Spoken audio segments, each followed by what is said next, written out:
আসসালামু আলাইকুম, সবাই কেমন আছেন? This is Ruman. Welcome to our another video. আজকে আপনাদের সঙ্গে আমি ইতালির ভিসা এবং কালকের যে মানববন্ধন রয়েছে সকল বিষয় নিয়ে আলোচনা করতে যাচ্ছি। প্রথমে আসি আমরা, কালকে যে মানববন্ধনের ডাক দিয়েছে, মানববন্ধনটা হবে কিনা? হ্যাঁ, কালকে 100% মানববন্ধন হবে। যারা মানববন্ধনে অংশগ্রহণ করতে চান তারা অবশ্যই চলে যাবেন।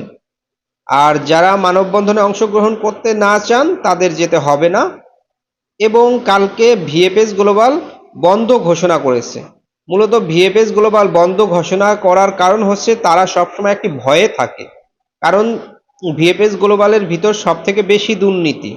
এই জন্য ওরা ভয়ে থাকার কারণে ওরা কালকে ভিএফএস গ্লোবাল বন্ধ ঘোষণা করেছে।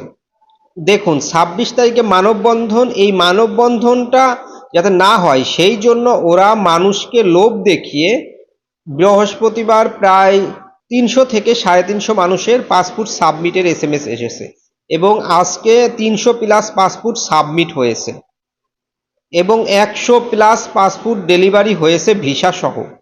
তাহলে দেখেন, ওরা বলে ওরা নাকি কাজ করতে পারে না, ওদের নাকি কাজ করতে অনেক টাইম লাগে।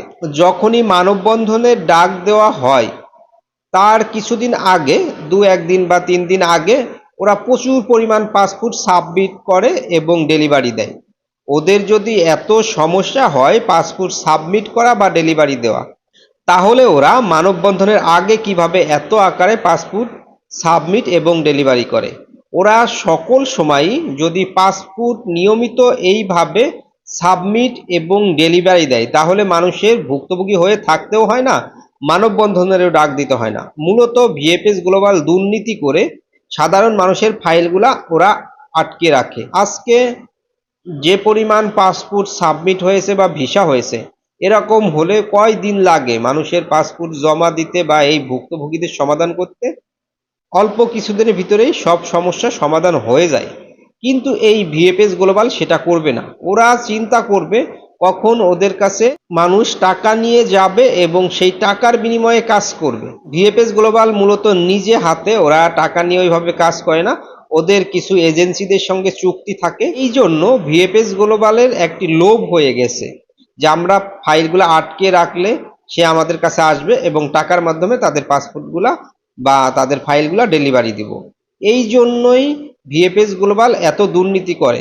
একজন দুর্নীতির সঙ্গে জড়িত থাকলে এরা কখনোই ভালো হয় না। চাপে পড়ে 2-1 দিন ভালো থাকে, পরে যা যেমন স্বভাব সে সেরকমই করে থাকে। এই বাংলাদেশে ভিএফএস গ্লোবালের মতো টাউট বাটপার পৃথিবীতে আর কোথাও নেই। সকল ভুক্তভোগী এই বাংলাদেশিদের ভুগতে হচ্ছে।